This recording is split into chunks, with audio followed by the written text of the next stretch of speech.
മഴദിനമാണ്. ഈ ദിനത്തിലും സങ്കീർണമായ കാലാവസ്ഥയിലും വയനാട് കള്ളാടിയിൽ മണ്ണിടിച്ചിലുണ്ടായ സ്ഥലത്ത് തിരച്ചിൽ തുടരുകയാണ്. രണ്ടുപേരുടെ മൃതദേഹമാണ് ഇന്ന് കണ്ടെത്തിയത്.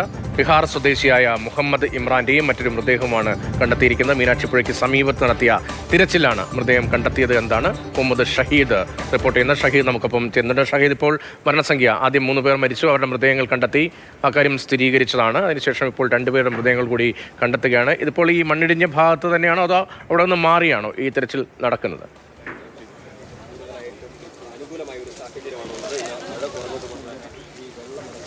രതീഷ്, ഇപ്പോൾ മീനാക്ഷി പാലത്തിന് തൊട്ട് താഴെയുള്ള മീനാക്ഷി പുഴയുടെ സമീപത്താണ് ഇപ്പോൾ രാവിലെ തിരച്ചിൽ ഊർജിതമാക്കിയത്.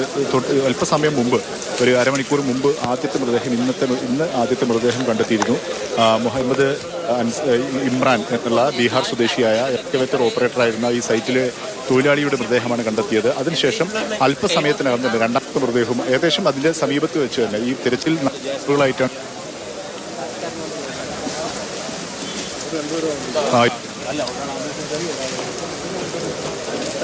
മുഹമ്മദ് ഇമ്രാന്റെ മൃതദേഹമാണ് ആദ്യം കണ്ടെത്തിയത്. മറ്റൊരു മൃതദേഹം കൂടി കണ്ടെത്തിയിരിക്കുകയാണ്. ഷഹീദ്, കേൾക്കാമെങ്കിൽ തുടരാം.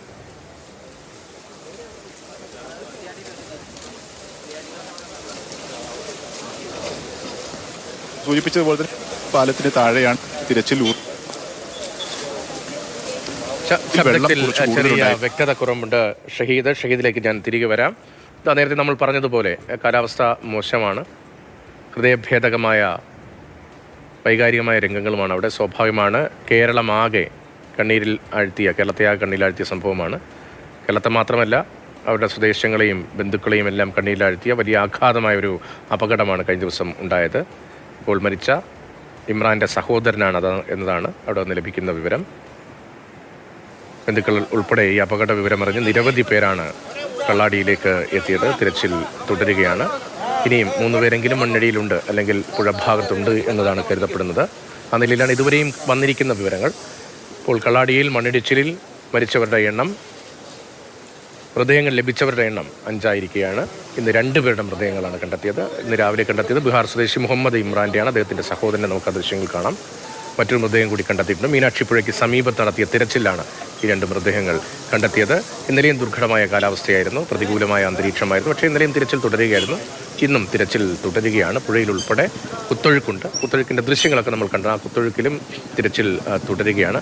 ഇന്നലെ മുഖ്യമന്ത്രി എത്തിയിരുന്നു. മന്ത്രിമാരുടെ നേതൃത്വത്തിൽ അവിടെ കാര്യങ്ങൾ ഏകോപിപ്പിക്കുന്നുണ്ട്. അതിൻ്റെ പ്രതിപക്ഷ നേതാവ് പിണറായി വിജയൻ, CPM സംസ്ഥാന സെക്രട്ടറി MV ഗോവിന്ദൻ എന്നിവരും ദുരന്ത മേഖല ഇന്ന് സന്ദർശിച്ചു. ദുരിതാശ്വാസ ക്യാമ്പും സന്ദർശിച്ചു.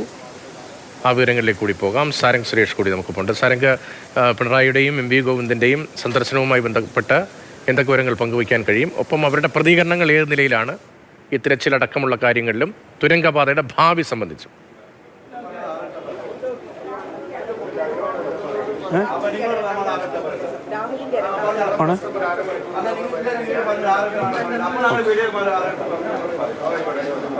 സാരംഗ്, രതീഷ്, ഇപ്പോൾ 2 മൃതദേഹങ്ങളാണ് എടുത്തിരിക്കുന്നത്. ഒന്നാമത്തെ പോയിന്റ് കേന്ദ്രീകരിച്ച് തന്നെയാണ് ഇന്ന് പ്രധാനമായും തിരച്ചിൽ നടന്നത്. ഇന്ന് 1-2 പോയിന്റുകൾ കേന്ദ്രീകരിച്ചുകൊണ്ട് തന്നെയായിരിക്കും തിരച്ചിൽ നടക്കുക എന്ന് ആദ്യഘട്ടത്തിലേ പറഞ്ഞതാണ്. കാലാവസ്ഥ സംബന്ധിച്ച ചില പ്രതികൂല ഘടകങ്ങളുണ്ടെങ്കിലും ഇന്ന് സുഖമായി തന്നെ തിരച്ചിൽ നടത്താൻ കഴിയുമെന്നാണ് മനസ്സിലാക്കാൻ സാധിക്കുന്നത്. അതിൻ്റെ ഭാഗമായി തന്നെ പ്രതിപക്ഷ നേതാവായ പിണറായി വിജയനും അതോടൊപ്പം തന്നെ CPM സംസ്ഥാന സെക്രട്ടറി MV ഗോവിന്ദൻ അല്പസമയം മുൻപാണ് ദുരന്തഭൂമിയും അതോടൊപ്പം തന്നെ ക്യാമ്പും സന്ദർശിച്ചത്. ഇപ്പോൾ ക്യാമ്പിൽ നിന്ന് സന്ദർശിച്ച് അല്പസമയം മുൻപാണ് അദ്ദേഹം മടങ്ങിയത്. അല്പസമയത്തിന് അദ്ദേഹത്തിൻ്റെ പ്രതികരണം മാധ്യമങ്ങൾക്ക് ലഭ്യമാക്കാൻ സാധിക്കുമെന്ന് തന്നെയാണ് നമ്മൾ പ്രതീക്ഷിക്കുന്നത്. ഇപ്പോൾ ക്യാമ്പിൻ്റെ നടത്തിപ്പ് ക്യാമ്പുമായി ബന്ധപ്പെട്ട ചില വിവരങ്ങൾ കൂടി അറിയേണ്ടതായുണ്ട്. നിരവധി കുടുംബങ്ങളാണ്. കാരണം ചൂരൽമല പ്രദേശത്ത് നിന്നടക്കമുള്ള ഉന്നതികളിൽ നിന്നുള്ള നിരവധി കുടുംബങ്ങളാണ് ഇപ്പോൾ മേപ്പാടി പോളിടെക്നിക് കോളേജിൽ ഉള്ള ആ ഒരു ക്യാമ്പിനകത്ത് താമസിക്കുന്നത്. 150-ലധികം ആളുകളെയാണ് ഇവിടെ ഇപ്പോൾ നിലവിൽ ഒഴിച്ചിട്ടുള്ളത്. എന്തായാലും അങ്ങോട്ടേക്ക് ചൂരൽമല ഭാഗത്തേക്ക് പോകുക എന്നത് ദുർഘടമായിട്ടുള്ളൊരു കാര്യം തന്നെയാണ്. മാത്രമല്ല രോഗികളായിട്ടുള്ള ആളുകൾ, പ്രായമായവർ, കുട്ടികളൊക്കെ തന്നെ ഇവിടെയുണ്ട്. അപ്പോൾ ആ രീതിയിൽ അത്രത്തോളം വലിയ പ്രതിസന്ധിയുണ്ട്. അപ്പോൾ അതുകൊണ്ട് തന്നെയാണ് മുൻകാലങ്ങളിലെ ദുരന്തങ്ങളുടെയൊക്കെ തന്നെ പശ്ചാത്തലത്തിൽ ആളുകളെ ക്യാമ്പുകളിലേക്ക് മാറ്റിയിട്ടുള്ളത്. ഇപ്പോഴെന്തായാലും അവർക്ക് വേണ്ട സജ്ജീകരണങ്ങളൊക്കെ തന്നെ ഒരുക്കിക്കൊണ്ടിരിക്കുകയാണ്. രതീഷ്, സാരംഗാണ് വിവരങ്ങൾ നൽകിക്കൊണ്ടിരിക്കുന്നത്. മുഹമ്മദ് ഷഹീദ് കൂടി തുടരുന്നത്. ഷഹീദ്, പ്രതികൂലമായ കാലാവസ്ഥയാണ്, അതേക്കുറിച്ച് നേരത്തെ പറയുകയായിരുന്നു. മാത്രമല്ല മുഹമ്മദ് ഇമ്രാന്റെ സഹോദരൻ്റെ ഉൾപ്പെടെ ദൃശ്യങ്ങളിൽ കാണാം. ഇപ്പോൾ ഇതര സംസ്ഥാന തൊഴിലാളികളാണ് ഈ അപകടത്തിൽപ്പെട്ടവർ. അവരുടെ ഉറ്റവരടക്കം കള്ളാടിയിൽ കഴിഞ്ഞ ദിവസമേ ഉണ്ട്. ഇന്നത്തെ കാലാവസ്ഥാ സ്ഥിതി എങ്ങനെയാണ്? തിരച്ചിൽ ഏതൊക്കെ സ്ഥലങ്ങൾ കേന്ദ്രീകരിച്ചാണ് ഇപ്പോൾ മുന്നോട്ട് പോകുന്നത്? തടസ്സമില്ലാതെ വേഗത്തിൽ കണ്ടെത്താൻ കഴിയുമെന്നാണോ പ്രതീക്ഷ?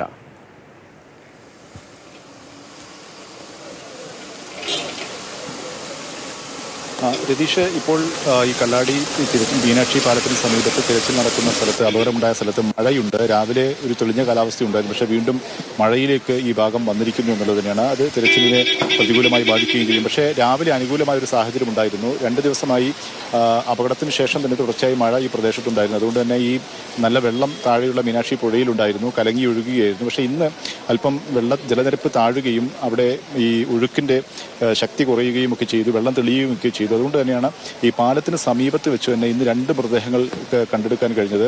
നേരത്തെ നമ്മൾ ആദ്യം രാവിലെ തന്നെ മുഹമ്മദ് ഇമ്രാൻ, ബീഹാർ സ്വദേശിയായ എക്സ്കവേറ്റർ തൊഴിലാളിയാണ്, ഇദ്ദേഹത്തിൻ്റെ മൃതദേഹം ലഭിച്ചു. അല്പസമയം മുമ്പാണ് ഇപ്പോൾ രാഹുൽ ശർമ്മ എന്ന 2ാമത്തെ ആളുടെയും മൃതദേഹം ലഭിച്ചിട്ടുണ്ട്. ഈ ദിലീപ് ബിൽഡ്കോണിൻ്റെ എഞ്ചിനീയറാണ് ഇദ്ദേഹം. അങ്ങനെ കാണാതായ ആളുകളിൽ 3 പേരും ഇവിടുത്തെ സൈറ്റ് എഞ്ചിനീയറും സൂപ്പർവൈസർമാരും ഉൾപ്പെടെയുള്ള ആളുകളായിരുന്നു. അതിൽപ്പെട്ട സൈറ്റ് എഞ്ചിനീയറാണ്, ദിലീപ് ബിൽഡ്കോണിൻ്റെ എഞ്ചിനീയറാണ് രാഹുൽ ശർമ്മ. ഇദ്ദേഹത്തിൻ്റെ മൃതദേഹമാണ് ഇപ്പോൾ രണ്ടാമതായി ലഭിച്ചിട്ടുള്ളത്. 2 മൃതദേഹം ലഭിച്ചു. അപ്പോൾ 5 മൃതദേഹം ഇതുവരെ ലഭിച്ചു. ഇനി 3 മൃതദേഹങ്ങൾ കൂടി കണ്ടെത്താനുണ്ട്. അതിനുവേണ്ടിയുള്ള തിരച്ചിൽ ഏറ്റവും പ്രധാനമായും ഈ മൃതദേഹം കണ്ടെടുത്ത സ്ഥലത്ത് തന്നെ സൈറ്റ് 1 ആയി കണ്ടെത്തിയ 3-4 മേഖലകൾ കേന്ദ്രീകരിച്ചാണ് ഇപ്പോൾ പരിശോധന നടത്തുന്നത്. അതിലേറ്റവും കൂടുതൽ ഈ തൊഴിലാളികൾ കുടുങ്ങിയതായി സാധ്യതയുള്ള സൈറ്റ് 1, അതായത് ഈ മീനാക്ഷി പാലത്തിന് സമീപമുള്ള മീനാക്ഷി പുഴയോട് ചേർന്നുള്ള സ്ഥലമാണ്. അവിടെയാണ് ഈ കൺസ്ട്രക്ഷൻ കമ്പനിയുടെ ഉപകരണങ്ങളും മറ്റ് സാമഗ്രികളും ഒക്കെ അടിഞ്ഞുകൂടി കിടക്കുന്നത് പുഴയിൽ. അതായത് ഈ മണ്ണിടിച്ചിലും ഈ ഒന്നായുണ്ടായ അപകടത്തിൽ ഒന്നാകെ ഈ ഉപകരണങ്ങളൊക്കെ ഒഴുകി വന്നത് ഇവിടേക്കാണ്. അതിന് തൊട്ട് താഴെ തന്നെയാണ് ഈ പുഴ ഉള്ളത്. അപ്പോൾ അവിടെ കേന്ദ്രീകരിച്ചാണ് തിരച്ചിൽ നടത്തുന്നത്. ഇന്നലെയും ഈ മേഖല കേന്ദ്രീകരിച്ച് നല്ല തിരച്ചിൽ നടത്തിയിരുന്നു. പക്ഷേ ഇന്നലെ നല്ല മഴയുണ്ടായിരുന്നു. സൂചിപ്പിച്ചതുപോലെ ഈ പുഴ അല്പം കലങ്ങി നിലനിരപ്പ് ഉയർന്ന് ഒഴുകുകയായിരുന്നു. പക്ഷേ ഇന്ന് കുറച്ച് അനുകൂലമായ സാഹചര്യമുണ്ടായി. അതാണ് ഇപ്പോൾ 2 മൃതദേഹം അവിടുന്ന് ഇവർക്ക് കണ്ടെത്താൻ കഴിഞ്ഞിട്ടുള്ളത്. ആ മേഖല കേന്ദ്രീകരിച്ച് തന്നെയാണ് ഇപ്പോൾ കൂടുതൽ പരിശോധന നടത്തിക്കൊണ്ടിരിക്കുന്നത്. അതായത് കൂടുതൽ ആളുകളെ അവിടെ നിന്ന് കണ്ടെത്താൻ കഴിയുമെന്നൊരു പ്രതീക്ഷയുണ്ട്. ഈ ഇമ്രാൻ ഇന്ന് രാവിലെ കണ്ടെത്തിയ മുഹമ്മദ് ഇമ്രാന്റെ മൊബൈൽ ഫോൺ ഇതേ സ്ഥലത്ത് വെച്ച് തന്നെ 2 ദിവസം മുമ്പ് ഈ പരിശോധന സംഘത്തിന് ലഭിച്ചിരുന്നു. അവിടുന്ന് ഇമ്രാന്റെ ഫോട്ടോ പിറകുവശത്ത്, മൊബൈൽ ഫോണിന്റെ പിറകുവശത്ത് ഇമ്രാന്റെ ഫോട്ടോയൊക്കെ ഉണ്ടായിരുന്നു. അപ്പോൾ അതുകൊണ്ട് തന്നെ പെട്ടെന്ന് തന്നെ ആളെ തിരിച്ചറിയാൻ കഴിഞ്ഞു എന്നുള്ളത് തന്നെയാണ്. ബീഹാർ സ്വദേശിയാണ് ഇമ്രാൻ. അതിന് തൊട്ട് പിന്നാലെ തന്നെ അതേ സ്ഥലത്തിന് അതിന്റെ പരിസരത്ത് വെച്ച് തന്നെ ഇപ്പോൾ രാഹുൽ ശർമ്മയുടെ മൃതദേഹം കൂടി ലഭിച്ചിട്ടുണ്ട്.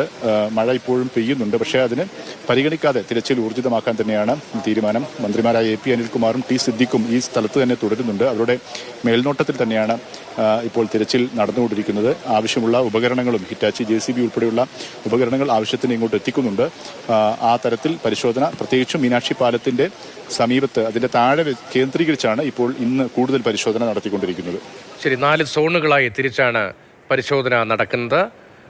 ഇപ്പോൾ ആദ്യ മേഖലയിൽ നിന്നാണ് ഒരു മൃതദേഹം ആദ്യം ലഭിച്ചത്. 2ാമത്തെ മേഖലയും ആദ്യ മേഖലയും 2 സോണുകൾ കേന്ദ്രീകരിച്ചാണ് ഇപ്പോൾ കൂടുതൽ തിരച്ചിൽ നടക്കുന്നത്. 3-4 സോണുകളുമുണ്ട്. എങ്കിലും 1-2 സോണുകളിലായിരിക്കാം ഒരുപക്ഷെ കാണാതായവർ ഉണ്ടാവുക എന്നതാണ് നേരത്തെയുള്ളൊരു വിലയിരുത്തൽ. അതിൻ്റെ അടിസ്ഥാനത്തിൽ ആ മേഖല കൂടി കേന്ദ്രീകരിച്ചുകൊണ്ടുള്ള തിരച്ചിൽ പുരോഗമിക്കുന്നത്. കാലാവസ്ഥ അല്പം പ്രതികൂലമാണ്. 2 മന്ത്രിമാരുടെ നേതൃത്വത്തിൽ അതിന് മേൽനോട്ടം, ഏകോപനം അവിടെ തിരച്ചിലിന് നൽകുന്നുമുണ്ട്. അതിൻ്റെയിലാണ് ഇപ്പോൾ പ്രതിപക്ഷ അടക്കമുള്ളവരുടെ സന്ദർശനവും ഉണ്ടാകുന്നത്.